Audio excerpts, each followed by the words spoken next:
আজকে আমি এসেছি আমার ভাইয়ের বাড়িতে।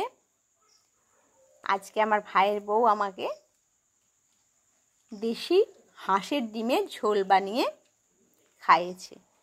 তো দেশি ডিমের ঝোল কেমন করে বানালো সেটাই আপনাদেরকে দেখাচ্ছি। আমাদের গ্রামের ঘরে সে পোলট্রির ডিম অত খাওয়া হয় না, আমাদের বেশিরভাগ গ্রামে হাঁসের ডিমই খাওয়া হয়। সেটাই আপনাদের সাথে আজকে আমি শেয়ার করলাম। আলু ডিম একসঙ্গে সেদ্ধ করে নিয়ে তারপরে ডিমগুলোকে ভেজে নিচ্ছি। ডিমগুলো ভেজে নেওয়ার পরে আলুগুলোকে ভেজে নেওয়া হচ্ছে। এইভাবে আলু ডিম ভেজে নেওয়া হলো। তো হাঁসের ডিম সত্যি খেতে কিন্তু ভীষণ ভালো লাগে।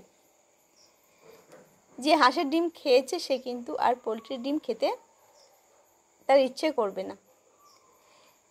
তো পেঁয়াজগুলো ভেজে নেওয়া হলো। এখানে কিন্তু রসুন দেওয়া হয়নি, কারণ এই হাঁসের ডিমের এত সুন্দর একটা টেস্ট না, রসুন দিয়ে সেটা আর নষ্ট করা হয়নি। এবার আদা, টমেটো আর জিরে গুঁড়ো দিয়ে ঝোলটাকে বানানো হচ্ছে। ব্যাস, এত সুন্দর রান্না হয়। হাঁসের ডিমের গন্ধটাই আলাদা। পরিমাণ মতো নুন দেওয়া হলো। তো এই ঝোলে আর কিছু লাগে না, পাতলা করে ঝোল করলেই কিন্তু খুব বেশি একদম টেস্ট হয়ে যায়। এবার নুন হলুদ সমপরিমাণ দেওয়া হলো। ভালো করে কষিয়ে নেওয়া হলো মশলাটাকে।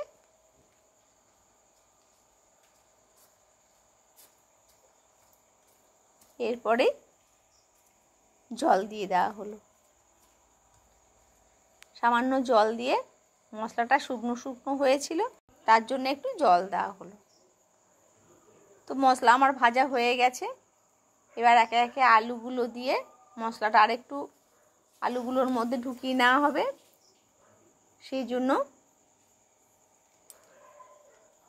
একটু আলু দিয়ে দেওয়া হলো, আলুগুলো আগিয়ে দেওয়া হলো।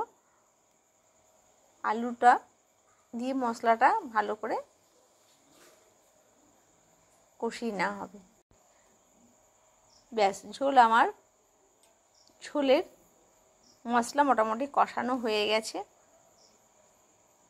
এরপরে আমি হাঁসের ডিমগুলোকে দিয়ে দেবো। তাহলেই ঝোল আমার রেডি হয়ে যাবে। একটু বেশি করে জল দিয়ে দেওয়া হলো। ব্যাস, এবার ফুটে উঠলেই হাঁসের ডিমগুলো দিয়ে দেব। হাঁসের ডিম এখন তো আমরা বেশি খাওয়া হয় না পোলট্রির ডিম, কিন্তু আমাদের বাড়িতে এখনও পোলট্রির ডিম ঢোকেনি, হাঁসের ডিমেরই এখনও ব্যবহার হয়।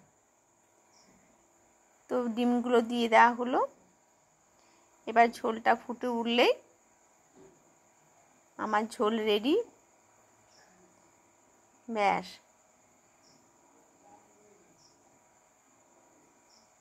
হয়ে গেছে। একটু ফুটে উঠলেই নামিয়ে নেওয়া হবে। সুন্দর কালারও এসে গেছে। ঝোল আমার রেডি হয়ে গেছে। ভালো থাকবেন, সুস্থ থাকবেন। দেখা হবে আবার পরবর্তী রেসিপিতে।